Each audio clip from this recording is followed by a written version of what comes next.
fiery horse with the speed of light, a cloud of dust, and a hearty Hi-Yo Silver, the Lone Ranger.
His faithful Indian companion Tonto, the daring and resourceful masked rider of the plains, led the fight for law and order in the early western United States.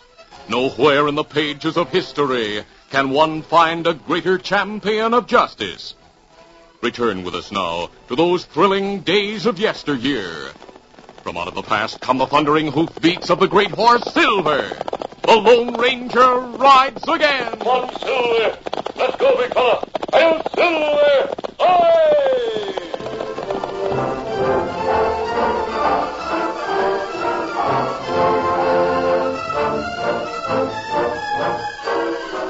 Henry Farnham was reading his mail in the nicely furnished library of his San Francisco home. He had been a widower and a cripple for a number of years. Though compelled to spend his waking hours in a wheelchair, he had been able to live well, send his son Jim through college, and maintain his large home on the income from a Colorado gold mine. All this mail and only one letter of importance. Farnham pushed the mail to one side of his desk and picked up the first letter he had opened. As he read it for the second time, he murmured, The Lone Ranger. Dad? Oh, Jim. Come in here, son. The housekeeper said you wanted to speak to me. Indeed I do. Sit down, Jim. Yes, sir. I want to talk to you about our gold mine in Colorado. Yes? Things have not been going well. How's that, Dad? For the past 3 years, the grade of the ore has been getting lower and lower. I didn't know that. I didn't mention it in my letters to you because I didn't want to cause you any anxiety while you were in college. Dad, I'm not in college now. I'm a graduate mining engineer. Maybe I can be of help. Why not let me go to Colorado and investigate the situation? Would you like to? I sure would. Yes, so would I, son. But the rheumatism in these old legs of mine has put an end to my traveling. If I could improve the mine or find a new lode or something, it would help repay you for all you've spent on my education. I hoped you'd suggest making the trip. I've never seen the gold mine, Dad. You'd never take me on your trips because of my schooling. May I go now? Yes. In fact, I intended to ask you to go if you hadn't made the suggestion. I'll leave whenever you say. We'll discuss that in a moment. First, I want to tell you a few things about the situation.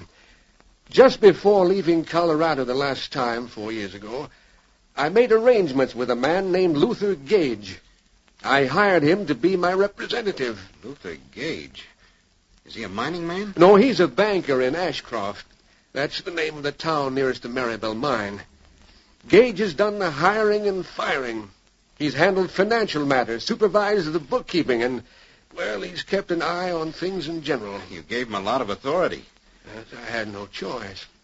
I received word that your mother had been stricken. I had to return here at once. I remember, Dad. That's why I made the deal with Gage. Then, soon after Mary's death, my legs became useless, so Luther Gage is carried on.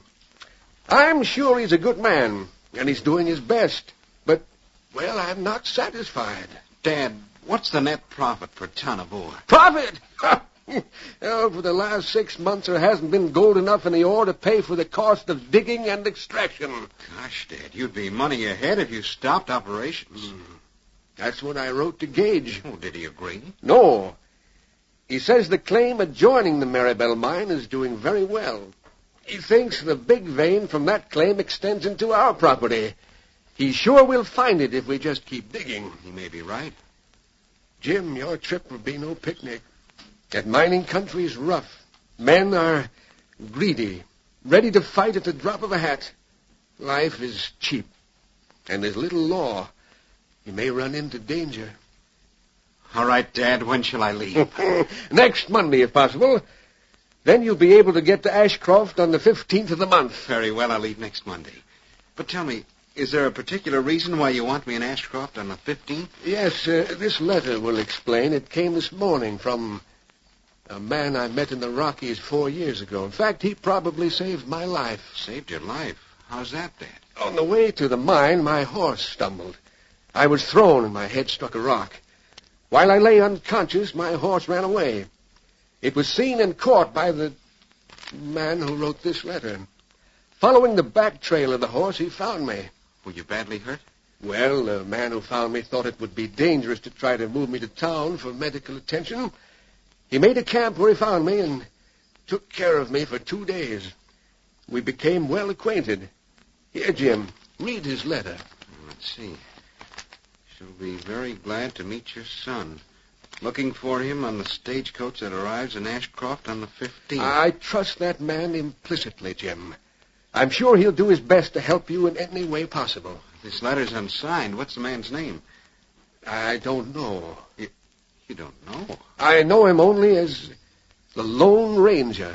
The Lone Ranger? Great Scott, Dad, I've heard of him. I thought you might have. Why, some of the fellows at school told lots of stories about him. I didn't know he had an address. How did you reach him? I sent letters to a number of people who see him from time to time.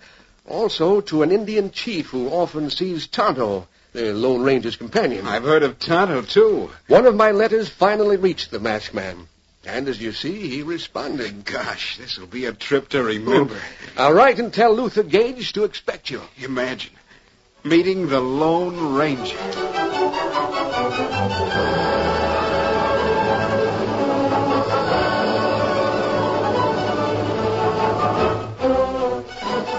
On the 14th of the month, Luther Gage sat in his office in the Ashcroft Bank with a man named Lasco, who was foreman at the Farnham Gold Mine. The men who were working at the mine, or maybe I should say the mines, seem to be well satisfied, Mr. Gage. They're making more money than they ever made in their lives, and without worrying about the law. I hope, Lasco, they'll continue to keep their mouths shut. You needn't worry about that, Mr. Gage. They know when they got a good thing, and they wouldn't want to spoil it. Now, just remember, you're the only one who knows that I own the property adjoining the Maribel mine. I don't want that known to anyone else. I understand. That's why I established a dummy corporation as the ostensible owners of the Queen Bee. If anything happens, you as foreman will shoulder the blame. I'll deny all knowledge of what's been going on. Sure thing.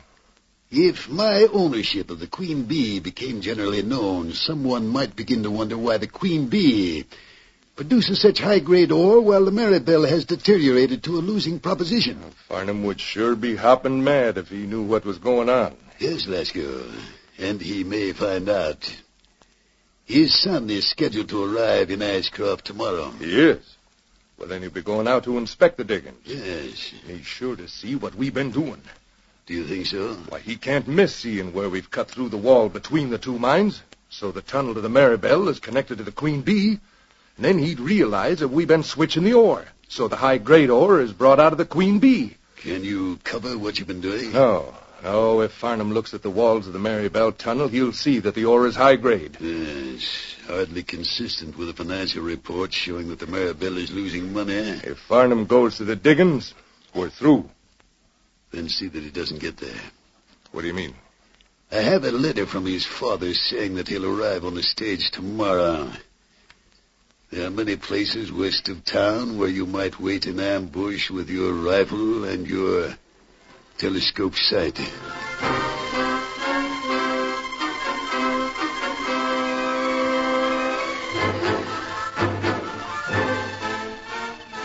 next day, Lasco waited in ambush on the top of a 15-foot cliff about 10 miles from town. He saw the stage come around a bend some distance to his right. Jim Farnham, looking through the window, was partially turned in the seat and made a perfect target. Lasco's finger tightened on the trigger. Now.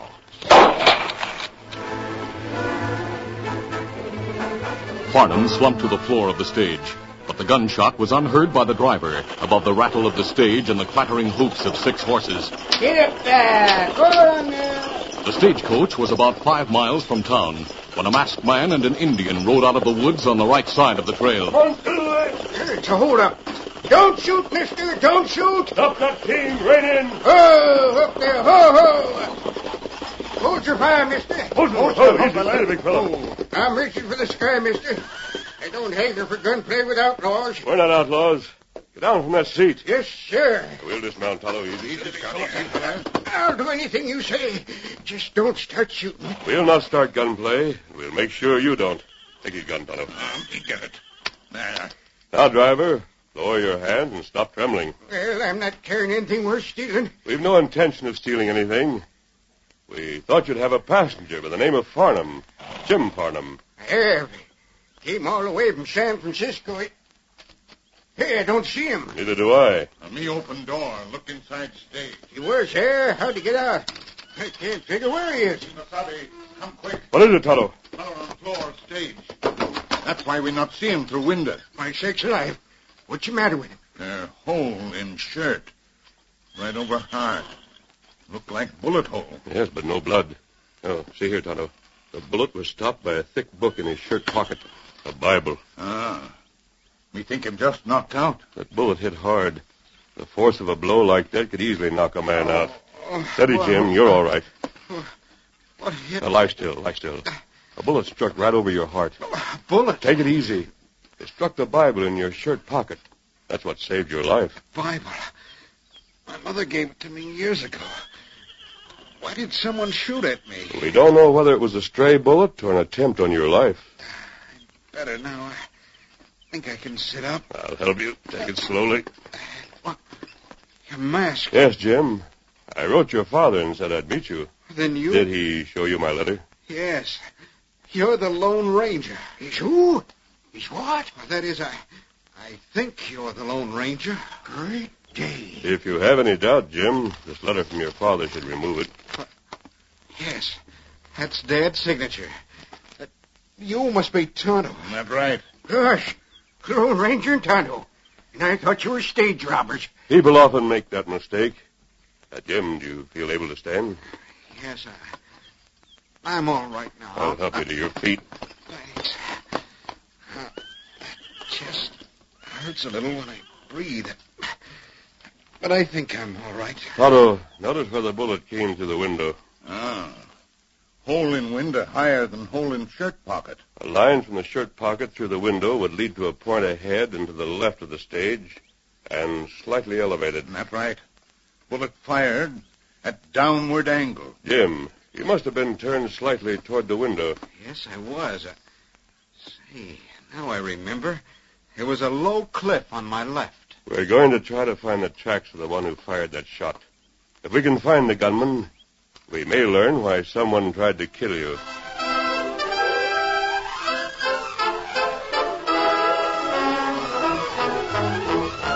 The curtain falls on the first act of our Lone Ranger adventure. Before the next exciting scenes, please permit us to pause for just a few moments.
Now to continue. The Lone Ranger was certain that an unknown gunman had tried to murder Jim Farnham. Jim, however, doubted that this was the case. I must have been mistaken for someone else. There's no reason for anyone to shoot me. I don't know anyone around here. Who knew you were coming on this stage? Just you and Luther Gage. The banker? Yes, he's been managing Dad's gold mine. I see. Jim, when you reach town, go directly to Sam Tanner, the newspaper publisher. I never heard of him. Well, I'll take you to him. He's a fine man. He's a friend of ours. Tell him what happened and tell him I sent you to him for protection. Protection? Yes, the marksman who failed in this attempt to kill may try again. I'll see you later. Come on, Tonto. I suppose I'd better do as that masked man says. Take it from me, son. You'd better. Come on, Silver! The Lone Ranger and Tonto rode to the cliff about 5 miles away and soon found the place where the gunman had been. Near the matted down grass, they found the empty shell that had been ejected from Lasco's rifle, and a short distance away, the place where his horse had stood. They followed the trail away from the cliff, and presently reached ground where grass was sparse. Here the hoof marks were clearly defined in soft dirt. The masked man and Tonto drew rein. Big fellow. Easy, Scout, easy. We'll examine them closely, Tonto. See if there's anything distinctive about the tracks of the horse that gunman rode, will you? And maybe we find horse in town. Tonto, look at the mark of the front left hoof. Horse got loose shoe. Yes, easy, steady, big fellow. Easy, Scout, easy, fella. Come on, Tonto, we'll follow the trail. Come on, Silver. Come, Scout, come, fella. 45 minutes later, it was obvious that the loose shoe had become more troublesome. Horse limping when it passed here. Limping badly, Tonto. Have you noticed the direction of the trail? It go north from stage trail. Then make big turn. Now head south. We're heading toward Ashcroft. I think we'll learn who tried to murder Farnham by calling on the blacksmith. In late afternoon, Luther Gage was pacing the floor of his home and muttering in anger. Can't depend on anyone. Only one way to get a job done right, and do it myself. I hope that's Lasco. Hello, Mr. Gage. Figured I'd find your home. Come right in, Lasco. You're just the man I want to see. Yeah, it took me a long time to get back to town, Mr. Gage. I traveled in a roundabout way. Had to go slow because my horse was lame from a loose shoe. The stage arrived some time ago. And I reckon you know how I handled it. I know how you bungled things. What? Now hold on. Don't tell me to hold on. I'd like to slap your head off, you stupid ape. You can't do anything but shoot. But your conceit spoils your efficiency. Mr. Gage, I don't know what you're talking about. You thought you were so good that a single shot was all that was necessary. I never miss. If you're talking about Farnham... I am. Well, I saw where the bullet hit. I was using my telescope sight. I aimed at his heart. And hit a thick book in Farnham's shirt pocket. You were too sure of yourself to fire a second shot. Well, you mean to say Farnham's alive? Yes. He's at Sam Tanner's place. Sam called on me and said Farnham would be at my office in the morning. Well, Lasco, if you can't handle a simple job, there are plenty of other men in town who are indebted to me. I'll see that Farnham don't show up at your office in the morning. You'd better, Lasco. You know a lot about me. Unless I'm sure you'll keep your mouth shut, I'll have to arrange for you to have an accident. You mean that you'll... Yes. I'll keep my mouth shut. I'll be sure only if I'm holding a murder charge over your head. And you mean I get Farnham or you get me? That's it. I'll get Farnham. Angry and somewhat frightened, Lasco headed for the blacksmith shop where he had left his horse. In the meantime, the Lone Ranger and Tonto had reached the shop, which stood well back from the road behind the smithy's home. Big Ben, the blacksmith, had been startled by the sudden appearance of the masked man, but the Lone Ranger showed him a silver bullet and credentials, and Tonto said, Lone Ranger. Never rob anyone. Sakes alive, I didn't know this was the Lone Ranger. I just seen the mask. Now are you satisfied? Yes, sirree. But gosh, it's a wonder somebody didn't take a shot at you when you rode through town. We didn't ride through town. We came from the north and left our horses behind your shop. Well, bring 'em in. I'll be mighty proud to work for you. I just finished with that mare. Did the mare have a loose shoe? Yeah. Left front? Yeah, how'd you know? We've been following that horse.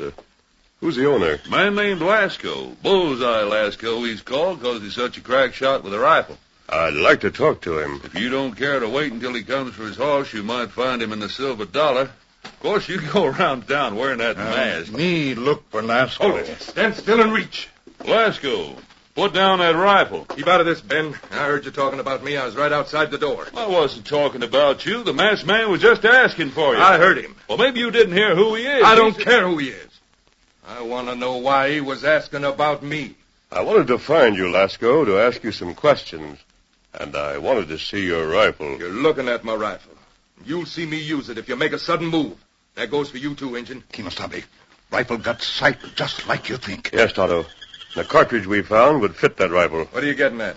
Lasco, this afternoon you fired a shot from a ledge near the stage trail about 10 miles west. You tried to kill a passenger on the stage. Lasco, is that true? No, it's a lie. Masked man's trying some kind of a game. It's no game, Lasco. That masked man don't lie. We followed your tracks, Lasco. Suppose I admit firing a shot. There's no law against it. What's the proof I fired at the stagecoach?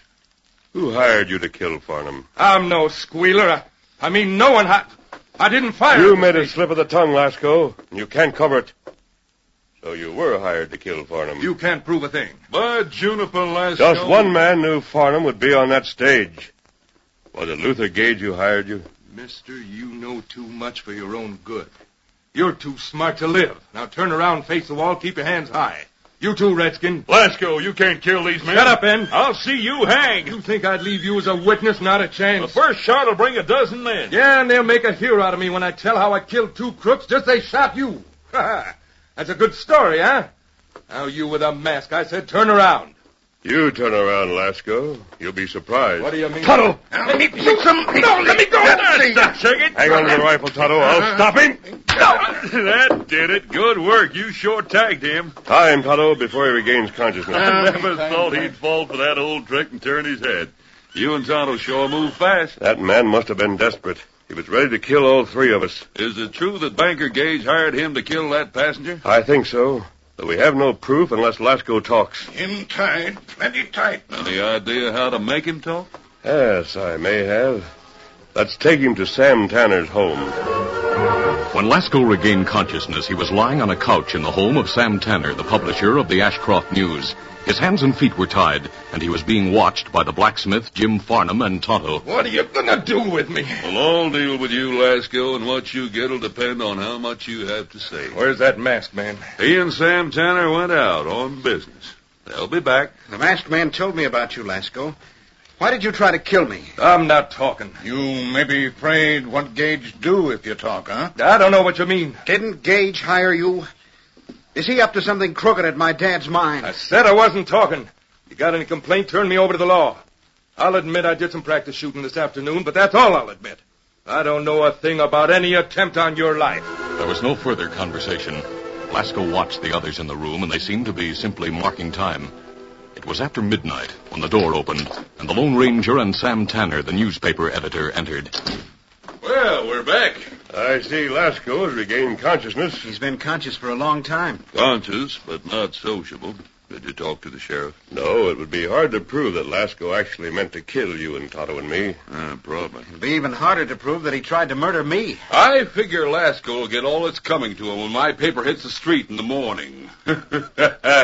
Luther Gage will deal with Lasco. What do you mean, Tanner? Oh, you found your tongue, huh, Lasco? What's that talk of Luther Gage? Well, here's a copy of my paper, Lasco. I just finished it. The masked man gave me all the details. Well, hold it up so I can see it. Oh, the headline's a dandy. Here. Gage named by Squealer. No. Let me read it. In an exclusive interview, it was learned last night that one of Ashcroft's leading citizens bought the rifle skill of Bullseye Lasco. No. Investigation of conditions at the Marybelle mine may throw light on a murder attempt that failed because of a Bible. You can't publish that. Don't tell me what I can publish. Now listen some more. Under questioning, Lasco broke down and admitted being hired by Luther Gage. It's a lie. I haven't told a thing. Fearing for his life, Lasco pleaded for protection against... He'll kill me if you publish that. What do you mean, if I publish it? It's printed. It's in the paper. Gage will read it in the morning. You see that I have an accident. He'll call it an accident, but it'll be murder. He can do it, too. Not if he's in jail. Oh, let me go. Please let me go. Where could you hide from Luther Gage? You have just one chance, Lasco. Talk. If I squeal, he'll kill me. He can't touch you if he's in jail. Lasco, your only chance is tell enough to put Gage behind bars. Oh, you afraid me? You tricked me. Talk! Why was Gage afraid of Jim Farnham? He's been stealing gold from the Maribel mine. Now, what am I into? I gotta talk. All right, I'll tell you what you want to know. Just 1 second, Lasco. We'll get the sheriff to hear your confession. We're ready for you, Sheriff. Lasco talked for nearly an hour, and the sheriff wrote down everything he said. The story of Luther Gage's connection with the silver dollar was revealed, as well as the fact that he owned the worthless land that adjoined the Maribel claim.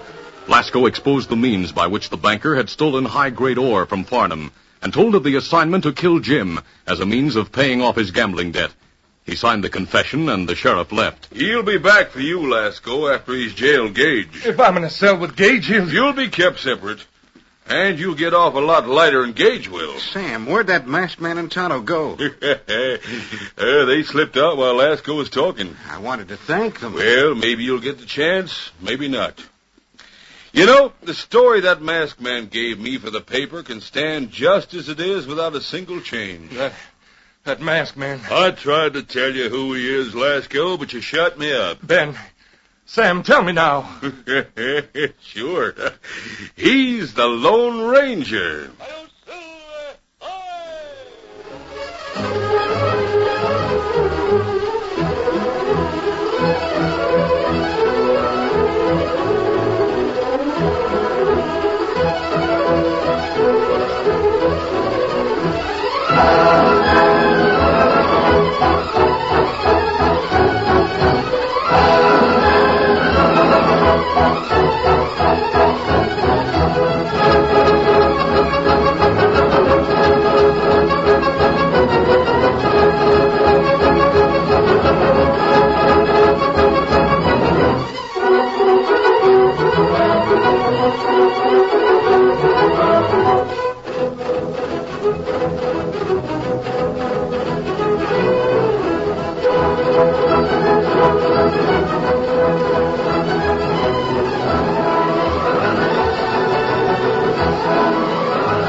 This is a feature of the Lone Ranger Incorporated, created by George W. Trendle, produced by Trendle Campbell Muir Incorporated, and directed by Charles D. Livingston. Tonight's drama was written by Fran Stryker.